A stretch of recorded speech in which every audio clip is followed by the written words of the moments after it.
Hey everybody, welcome back to Excel 10 Minute Leaders Live. My name is Graham Brown, joined in the studio today all the way from the UK, Jan Cavelle. Jan, welcome. Graham, thank you so much. I'm thrilled to be with you today. Thrilled to have you here. So, we're going to find out about you, your journey, your writings as well, your work. We've got 10 minutes only to do all of that, I'm afraid. It's a bit of a compressed timeline, but are you ready? I am. Okay, let's do this then, Jan. So let's start with the formalities on the business card. What does it say on yours? It would say retired entrepreneur, now author. Excellent. That is a good pathway, isn't it? A good journey. Sounds like there's going to be a lot of stories in that. Let's do the retired entrepreneur bit first, and then we'll do the author bit afterwards. What were you an entrepreneur as? I was self-employed on and off for a long time, but my proper business that I tried to scale up was a furniture manufacturing business for all extremely challenging areas to get into. Wow. Did you actually make the furniture yourself? Manufacturing in Britain, that odd thing. Wow. So that must have been like really niche then. If it was in Britain, it must have been either really high end or very niche to be successful. Both, you're right. It was hitting that high end of the market and as a particular niche, sort of leaping on interior design trends as they were at the time. Huh. So to help me visualize it and help the audience connect with the kind of things that you would make, there must have been like one piece which was like your star piece. You know, that was the most profitable piece of furniture. That was the one that sold, not necessarily sold the most, but sold well. What was that? I guess I can't paint a very good picture because we did a lot of bespoke stuff. So it was pretty variable, but we did a lot of furniture in high gloss lacquers and exotic colors and funny finishes. And who would buy this stuff? We sold it through interior designers, never sold it direct. So it was all B2B. Wow. So that was your entrepreneurial career. And then you retired. When you retired, didn't you feel like there was something missing? I always wonder when I talk to entrepreneurs who sell businesses or retire, they may retire, but their brain doesn't retire. How was it for you? It's interesting. I expected to be absolutely lost. And I had debated whether to get out for so long, and if I have regrets, which I don't go into too much, I should have got out a long time earlier. So actually, I was sort of waking up the first day out, I was thinking, wow, this is wonderful. I've done it at long last. But that was my own fault for not making a decision sooner. But yeah, I mean, you're right about the brain, hence the writing, because I left it for about a month and then thought, I miss business, I miss entrepreneurs, and I miss writing. I've got to do something. So what did you start doing with your writing? How did all that begin? Well, I'd been writing as a stress reliever, believe it or not. It was my idea of, just zone out. And for a digital publication over here called Real Business, for maybe 6 years, 7 years perhaps before then, while I was running the business. So the first thing I did, I assumed I would not be writing about business anymore because I was then retired. And like I said, it only took me a few weeks, and I dropped an email to my editor and said, what do I do? I can't write and I'm missing it. And he said, what's stopping you writing? So I felt slightly silly and started writing again and went on writing for them for a while. And then it morphed into lots more writing. And a book? And a book, yeah, which was a crazy idea. It was a dream I'd had always to write a book. And then I thought I'd better do it about business because I might know a little bit of what I'm talking about. Let's not get carried away. And, so I started this thing. And then I thought, what am I going to do with it? And so I put a submission, first time author, crazy, into Bloomsbury. And they said, come in and see us. And I thought, what? This is amazing. But here I am. A publisher. Wow. Yeah. There you go. Yeah, and not a small publisher either. No. Reasonably well respected, especially in the business circles as well. So what was the name of your book? What is the name of your book? The name of the book is called Scale for Success. And what was the story that you wanted to tell with this book? Well, from my own experiences, I had found that there was this huge battle that not many people talk about when you leap from little startup to trying to grow, people talk about startups, they talk about big companies. They don't talk much about the battle to get between the two.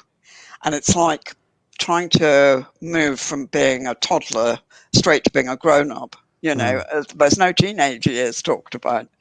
And I felt really strongly that there ought to be more help, more knowledge available about how to make that transition.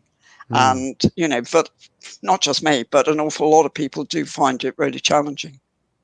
And what would that kind of knowledge be? What typically do people get wrong about that phase? Well, I managed a huge list there, and we haven't got time for the mistakes I made in 10 minutes, but I think people often drift into it without pre-planning. I think that's a very big thing. And you need to really strategize it and get yourself a good roadmap. And of course, then there's the people factor, because it is so vital you have the right team with you. Which I didn't, it must be said. But, they take time to find. You have to assemble the right people and plan it in advance. Go hunting for just the right ones. And then you also need the right support team, of course, because it is tough. And you really need to line up a lot of support. We've got this habit of thinking we are super people as entrepreneurs and we can keep going come what may. And, but we should keep going come what may. And of course we can't if we're not careful, because we're humans. Yeah, absolutely. Entrepreneurs are strange creatures, aren't they? They tend to be yes, coming with curses and blessings in the same package, that they have this amazing ability and this creativity and yet have all these blind spots. Yeah. And these weaknesses and the stubbornness that made them, but also made them unreceptive to advice. Yes. Which has caused so many problems with businesses, hasn't it? Especially when somebody doesn't take on advice, that they can get themselves stuck at that level, that in between startup game to the big company game, that mid-level. Yeah. Is requiring a different mindset in many ways, isn't it? And it does, yeah, and you do need advice. But I also think there's, no, that's not fair, but I ran into a lot of bad advice. And that was really tough because I kept on hearing this stuff, starting to apply it not working and losing a sense of who I was. And that's a danger, I think, with you need to retain your authenticity. What do you mean by that? What kind of advice would people have given you that could have been?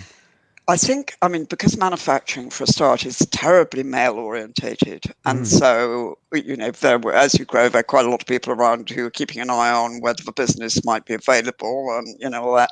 So they'll come in and tell you what you're doing wrong, and the under guise are helping till you've got no confidence whatsoever anyway.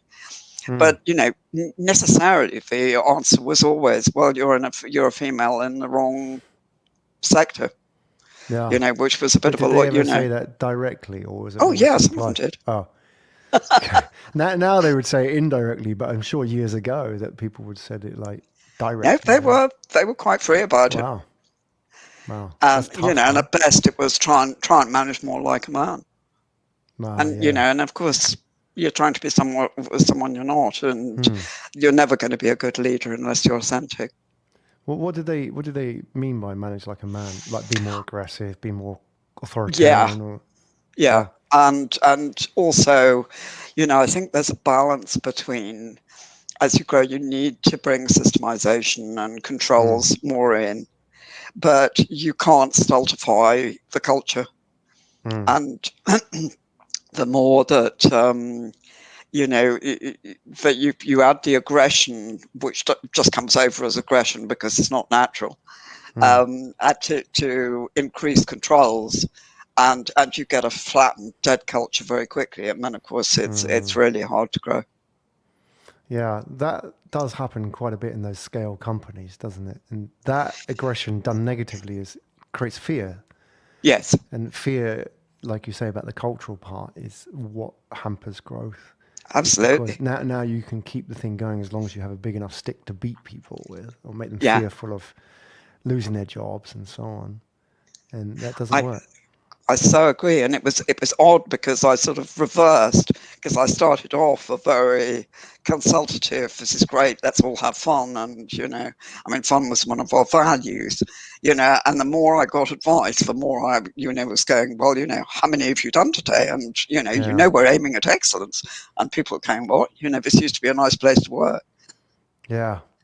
It's interesting, isn't it? Like, with Mm. advice, is that as an entrepreneur, you get a lot of advice. Not all of it is asked for, but you often find that actually, when you look back and reflect on your entrepreneurial career, you knew a lot more than those people did, actually, than these advisors, right? And that's interesting, isn't it? Because that creates doubts in your head at the time, like you say, not being authentic, Mm. and may take you off the path, right? I mean, some advisors are great, obviously, but they walked in the same shoes as you. That's Yeah. often the difference, isn't it? I couldn't agree more, and I don't think I would ever listen to anybody again who hadn't, because I don't think people do understand. How can they? And Yeah. I mean, I'd say to people, find yourself mentors, find yourself peer groups. Mm. Those are tremendously useful because they really understand what you're going through, or your sector's issues, or whatever. Mm. But somebody sitting there going, either you're not good enough because we're planning on required to buy your business, or, well, what are you going to do next? Mm. Why take up my time? If you go away, I'll work it out. I never got on with that. No, but getting out there, writing a book about it, I think shows that you can share that journey with people, and they can avoid those mistakes, and they can follow your footsteps as well in their own way, and then learn Absolutely, from in that. their own way. In fact, I mean, I didn't feel confident enough to make it all my wisdom in there, so I've Mm. involved lots of other entrepreneurs who've contributed as well. Mm. So hopefully, but I mean, they bring such value. Yeah, I imagine they do. Well, all journeys are best done with Yeah, other people, aren't they? So, as in all absolutely. the great tales. Jan Cavelle, everybody. Jan, where do we find out more about you? You can go to my website, which is obviously www. But it's jancavelle.co.uk. Excellent. All right, folks, go and check out Jan Cavelle and her writings as well. Jan, thanks for coming on the show today, and all the best with your writing. Thank you so much.